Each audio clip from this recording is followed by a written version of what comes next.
अस्सलाम वालेकुम स्टूडेंट्स। आज हम अपने चैप्टर 5 का लास्ट पॉइंट पढ़ेंगे। वो है evaluation of research report. Research report, किसी भी रिसर्च रिपोर्ट की एवेल्यूएशन जो है वो किस तरीके से की जा सकती है, उसके लिए मैंने आप लोगों को एक डॉक्यूमेंट भेजा है। उसमें एंड में एक परफॉर्मा लिखा हुआ है, उसमें बड़ी शॉर्टकट पॉइंट है, क्राइटेरिया लिखा हुआ है कि जी आपने रिसर्च रिपोर्ट में क्या क्या चीज़ें चेक करनी चाहिए रिसर्च रिपोर्ट को एवेल्यूएट करते हुए कि क्या वो अच्छी है, स्टैंडर्डाइज्ड है या नहीं। तो उसमें हम सिंपल क्लियर कट जो है वो क्राइटेरिया पढ़ लेंगे, जिसमें कुछ पॉइंट्स लिखे हुए हैं। इसमें आपने एक जस्ट लिखते जाना है कि आपने रिसर्च के जो स्टेप्स हैं वो आप लिखते जाएं, हेडिंग दे, जैसे इंट्रोडक्शन है और उसके अंदर पॉइंट लिखें कि ये चीज़ें चेक करनी चाहिए। Following criteria should be followed while checking the introduction of the research report. इसी तरह हर एक पॉइंट पे आप कहेंगे कि ये क्राइटेरिया जो है वो चेक करना चाहिए किसी भी रिसर्च रिपोर्ट को चेक करते हुए। तो इसमें आप इंट्रोडक्शन पे आ जाए तो सबसे पहले 1.1 पे लिखा हुआ is the problem clearly stated. ये जो प्रॉब्लम आपने सिलेक्ट किया है वो क्लियरली लिखी है रिपोर्ट में रिसर्चर ने। फिर is the problem selected appropriate, जो रिसर्चर ने प्रॉब्लम सेलेक्ट की क्या वो अप्रोप्रिएट है, मुनासिब है उस पर रिसर्च करना। फिर इज़ द प्रॉब्लम रेलिवेंट, क्या वो प्रॉब्लम रेलिवेंट है जो कि उसने सेलेक्ट की है, को वो कोई एजुकेशन के मामले में या जिस भी फील्ड में की गई है सिलेक्ट, क्या वहाँ कोई तब्दीली लेकर आती है। Is the problem important, problem important है इतनी जिसके ऊपर रिसर्च की जा सके। इज़ द प्रॉब्लम रिसर्चेबल, क्या वो रिसर्चेबल है। Are the related areas of the problem discussed satisfactorily, और रिसर्च से रिलेटेड जितने भी एरियाज़ हैं क्या उनको सही से डिस्कस किया गया है। उसके बाद आप रिव्यू ऑफ रिलेटेड लिटरेचर पे आ जाएं, दूसरा पॉइंट लिखें और उसका क्राइटेरिया लिख डालें कि does the review identify gaps, क्या रिव्यू में तमाम तर गैप्स को आइडेंटिफाई कर लिया गया है। Does the review identify overlaps, कोई रिव्यू ऐसा तो नहीं, रिव्यू में ऐसा तो नहीं कि कोई पॉइंट ओवरलैप कर दिए हों, छोड़ दिए गए हों, स्किप कर दिए गए हों और आगे जो है वो बढ़ गए हों। Does the review identify contradictions, क्या जो रिव्यू है उसमें कोई कॉन्ट्रडिक्शन आइडेंटिफाई की गई है। कॉन्ट्रडिक्शन ये कि आपकी जो है वो और रिसर्चेस कुछ और कहती हों, आपने जो है वो कोई और पॉइंट लिख दिया हो, या किसी और रिसर्चर ने कोई ऐसी चीज़ बताई हो जो उल्ट हो उस थ्योरी के, तो वो कॉन्ट्रडिक्शन कहलाएगी। Is the coverage of review adequate, जो आपने रिव्यू दी को कवरेज किया है रिव्यू ऑफ रिलेटेड लिटरेचर, वो क्या इतना काफ़ी है, वो बहुत शॉर्ट तो नहीं या बहुत लेंथी तो नहीं। Is the review up to date, क्या आपने जो उसमें रिव्यू किया है, उस रिसर्चर ने रिव्यू किया हुआ है, क्या वो अप टू डेट है, बहुत पुरानी रिसर्चेस तो नहीं उसने ऐड कर दी, तो वो भी देखना होता है। फिर 2.6 what is the level of the review, review का लेवल क्या है, मतलब उसमें बहुत अच्छी बुक्स से रेफरेंसेस डाले गए हैं, स्टैंडर्डाइज्ड मैगजीन जर्नल से डाले गए हैं, या न्यूज़पेपर से, या कोई भी बगैर रेफरेंसेस के मटेरियल उठा के डाल दिया गया हो, ये चीज़ें उसके एवेल्यूएशन में आप चेक करते हैं। ठीक है, यहाँ तक बात हो गई रिव्यू की। रिव्यू ऑफ रिलेटेड लिटरेचर में क्या क्या चीज़ें जो है वो नोट करनी चाहिए। फिर है ऑब्जेक्टिव्स एंड हाइपोथेसिस। जब आप ऑब्जेक्टिव्स किसी रिसर्च रिपोर्ट के देखें तो आपने इसमें क्या चेक करना है। Are the objective stated clearly, क्या ऑब्जेक्टिव्स क्लियरली बयान किए गए हैं। आर द ऑब्जेक्टिव्स मयरेबल, क्या वो मयरेबल हैं जो मकासद रिसर्च के तय किए हैं, या आप उनको मयर ही नहीं कर सकते और आपने ऐसा मकसद बना लिया। आर द ऑब्जेक्टिव्स कॉम्प्रीहेंसिव, फिर ऑब्जेक्टिव कॉम्प्रीहेंसिव होने चाहिए, यानी उसके अंदर जो चीज़ आप मैयर करना चाहें वो डायरेक्टली जो है वो मैयर हो सके। आर द हाइपोथेसिस मयरेबल, जो हाइपोथेसिस आपने बनाए क्या वो मयरेबल थे। Are the hypothesis clearly stated, फिर हाइपोथेसिस भी क्लियरली लिखे हुए होने चाहिए। And the hypothesis should be logical, are the hypothesis logical, क्या हाइपोथेसिस जो है वो रिसर्चर ने बनाए वो लॉजिकल थे। फिर 4.1 है does the choice of research design, फिर आप रिसर्च डिज़ाइन को वैल्यूएट करेंगे तो उसमें बात आएगी does the choice of research design विज़ the research objectives appropriate, क्या आपके ने जो ऑब्जेक्टिव्स बनाए थे विज़ मतलब उससे मुनासबत रखते हैं, उससे मुताबिकत रखते हैं, तो उससे रिलेटेड आपने जो रिसर्च डिज़ाइन सूट सेलेक्ट किया है क्या वो उन मकासद को जांच लेगा। ठीक है, आपने जो है वो एक मकसद रखा है कि आपने तजर्बे के ज़रिए जांचना चाहते हैं कि एक दो टीचिंग मैथडोलॉजीज़ का क्या जो है वो असर होता है टीचिंग पे, और आप जो है वो डिज़ाइन चूज़ कर लेते हैं हिस्टोरिकल या डिस्क्रिप्टिव, तो इस पर तो एक्सपेरिमेंटल रिसर्च होनी चाहिए ना, तो रिसर्च डिज़ाइन क्या अप्रोप्रिएट सिलेक्ट किया गया है ये भी आपने चेक करना होता है। फिर उसके बाद आप 4.2 पे देखें are the reason for the choice of the design given, क्या जो चॉइस दी गई हैं कि आपने ये डिज़ाइन सेलेक्ट कर सकते हैं वो रीज़न सूटेबल हैं। Then has the methodology been explained in an understandable way to help the replication of work? फिर आपने क्या methodology को अच्छे से completely define किया है कि अगर कोई उसको replicate करना चाहे उस वर्क को तो वो कर सकेगा, यानी उसी को दोबारा से करना चाहे।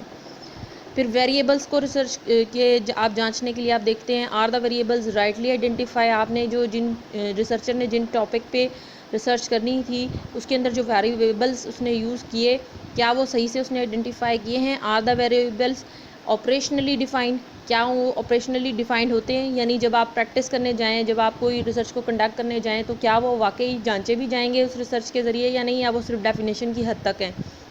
आर द वेरिएबल मयरेबल, क्या आपके वेरिएबल्स मयर किए जा सकते हैं। देन आप रिसर्च इंस्ट्रूमेंट को जांचते हैं, उसमें से आप जो है कुछ पॉइंट देखते हैं कि does the instrument selected measure the variable accurately. जो भी इंस्ट्रूमेंट रिसर्चर ने सिलेक्ट किया होता है क्या वो उससे वेरिएबल मयर हो जाता है। अगर रिसर्चर ने क्वेश्चन बनाया और क्वेश्चन से अच्छा वो मयरेबल डायरेक्ट इंटरव्यू से हो सकता है तो उसको इंटरव्यू सेलेक्ट करना चाहिए था। तो ये आप जांचते हैं। Has the feasibility of the instrument been tested, आपने रिसर्चर ने इंस्ट्रूमेंट की फिजिबिलिटी टेस्ट की कि क्या वो फिजिबल होगा रिसर्च कंडक्ट करने के लिए। Is the language used in the research instrument कॉम्प्रीहेंसिबल, जो लैंग्वेज आपने रिसर्च इंस्ट्रूमेंट में इस्तेमाल की क्या वो जो जिनके ऊपर रिसर्च कंडक्ट की उनको समझ में आई भी कि नहीं। Are the instrument reliable, instrument reliable था कि नहीं, इंस्ट्रूमेंट वैलिड था कि नहीं। ये 6.5 यहाँ तक हो गया। फिर आप जो है वो बात करते हैं सैम्पल की। सैम्पल में आप देखते हैं is the size of the sample appropriate, जो आपने सैम्पल सेलेक्ट किया था रिसर्च कंडक्ट करने के लिए वो अप्रोप्रिएट था क्या, बहुत ज़्यादा लोग तो नहीं सिलेक्ट कर लिए या बहुत कम तो नहीं। Is the technique of choosing the sample appropriate, sample choose करने की टेक्निक अप्रोप्रिएट थी या नहीं। Is the problem representative of the population, जो आपका सैम्पल था वो पॉपुलेशन को सही से रिप्रेजेंट करता था या नहीं। हाँ जी, उसके बाद आ जाती है बात डाटा कलेक्शन एंड एनालिसिस की। इसमें 8.1 देखें, has the researcher collected the primary data personally, जो प्राइमरी डाटा रिसर्च से रिलेटेड था क्या आप रिसर्चर ने जो है वो खुद जाके उसको कलेक्ट किया या नहीं। प्राइमरी डाटा क्या, जैसे अगर आपने स्टूडेंट सेलेक्ट किए हैं तो आपको डीओ ऑफिस जाके स्कूलों की लिस्टें लेनी होती हैं, उसमें से स्टूडेंट्स चूज़ करने होते हैं या टीचर चूज़ करने हैं या स्कूल चूज़ करने हैं, तो ये प्राइमरी डाटा ये रिसर्चर को खुद करना होता है। Are the secondary data sources authentic and reliable, अगर कोई डाटा सेकेंडरी सोर्सेज से लिया है, किसी और के मार्फत से लिया, किसी और से पूछा है तो वो ऑथेंटिक है या नहीं, ये भी चेक करना होता है। Are the statistical test use appropriate, फिर आपने जो टेस्ट लगाए होते हैं रिसर्च को इवेल्युएट करने के लिए, फाइंडिंग्स निकालने के लिए, क्या वो सही इस्तेमाल किए हैं। ऐसा तो नहीं कि वहाँ पर आपको मेजर ऑफ सेंट्रल टेंडेंसी लगानी चाहिए थी, वहाँ आपने वेरिएबल जो है मेजर ऑफ वेरिएबिलिटी लगा दी है, आपने जो है वो स्टैंडर्ड डेविएशन या कोई और चीज़ जो है वो चेक कर ली है।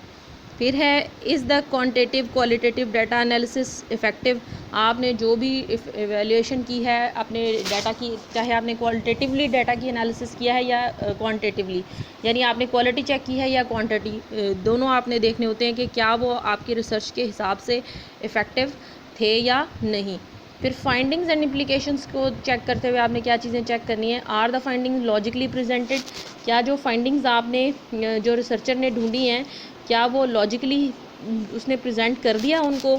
Do the tables graphs have appropriate titles, graphs के टाइटल उसने सही से लिखे हैं। Are the tables graphs explain in the text, क्या उनको नीचे एक्सप्लेनेशन दी है ग्राफ्स की या टेबल्स की। Are the findings related to the discussion and introductory chapter, finding जो है वो उसमें डिस्कशन जो है वो प्रॉपर लिखी गई है, इंट्रोडक्टरी चैप्टर से रिलेटेड थी या नहीं, कि इंट्रोडक्शन में आपने कोई और बात की है और जो है वो यहाँ डिस्कशंस में आप कुछ और कर रहे हो, दोनों में रेलिवेंसी होनी चाहिए। Are the hypothesis objective of the research address adequately, जो हाइपोथेसिस और या जो ऑब्जेक्टिव्स आपने बनाए थे क्या वो सही से आपके फाइंडिंग में फाइंड आउट हो गए हैं या नहीं। फिर उसके बाद आप समरी जो है वो लिखते हैं, तो समरी में देखना होता है is summary presented comprehensive, summary comprehensively लिखी गई है कि नहीं। Are the conclusion supported by the data, जो नताइज आपने निकाल लिए हैं क्या वो आपके डाटा को सपोर्ट करते हैं भी या नहीं, या आपने डाटा आपका कुछ और नताइज आपके कुछ और निकले हुए हैं। Are there recommendations for future researches, फिर आपने देखना होता है कि फ्यूचर रिसर्चेस के लिए रिकमेंडेशंस लिखी गई हैं या नहीं। रेफरेंसेस आप देखते हैं, रेफरेंसेस को एवेल्यूएट करते हुए आप वही क्राइटेरिया देखते हैं जो मैंने आपको स्टाइल ऑफ बिब्लियोग्राफी में पढ़ाया कि are the in text references available at the end, जो दरमियान में आपने रेफरेंसेस डाले हैं रिव्यू में, क्या वो एंड में भी दिए गए हैं या नहीं। Are the references accurately presented, उनको सही APA स्टाइल से या जो भी स्टाइल सजेस्ट किया गया उससे सही प्रेजेंट किया है या नहीं। Are the references show uniformity, उनके अंदर कोई यूनिफॉर्मिटी है या नहीं। एक APA स्टाइल से लिख लिया, एक जो है वो कैम्ब्रिज यूनिवर्सिटी के स्टाइल से लिख लिया, तो डिफरेंट तो नहीं आपने कर दिए, एक ही स्टाइल को फॉलो किया गया हो। फिर आप एंड में एनेक्चर्स को फॉलो करते हैं कि आर द एनेक्चर्स कॉम्प्रिहेंसिव, एनेक्चर्स में अपेंडिसेस जो हैं वो सही से लिखी गई हैं क्या नहीं, उनको सिस्टमेटिकली प्रेजेंट किया गया है या नहीं। डू द एनेक्चर्स के ओरिजिनल डाटा, उसके अंदर ओरिजिनल डाटा है या नहीं, आपने किया कुछ और एंड पे किसी और की रिसर्चेस के एनेक्चर डाल दें आप, ये भी गलत हो जाता है। फिर जनरल भी ये 2-3 चीज़ें आपने नोट करनी होती है रिसर्च रिपोर्ट में। Is the research report without major typing mistake, इसमें कोई मिस्टेक्स तो नहीं है टाइपिंग की। Is the research report presented well, सही से प्रेजेंट की गई है क्या नहीं, उसके अंदर मार्जिन सही से लगे हुए हैं, फासले सही छोड़े गए हैं, टाइपिंग टेस्ट ठीक से हुआ हो, और उस टाइपिंग की सेटिंग सही से थी कि नहीं, टेबल सही से बने हुए थे या नहीं। Is the binding of the research report proper, binding ठीक से हुई हुई है या नहीं। जो टाइटल होता है वो सही लिखा हुआ है या नहीं, या टाइटल में कोई लफ्ज़ मिस्टेक तो नहीं हो गई। एंड ऑफ रीज़नेबल लेंथ, और उसकी लेंथ रीज़नेबल है या 3 से 4 लाइनों के अंदर टाइटल आपका जा रहा है। ये मेजर चीज़ें हैं। These are the following criteria, जो आप किसी भी रिसर्च को एवेल्युएट करते हुए आपने हर पॉइंट पे ये चीज़ें जो हैं वो उसमें से जज करनी होती हैं। आई होप आप लोगों को टॉपिक समझ में आ गया होगा। आपका कोई क्वेश्चन हो तो यू कैन आस्क।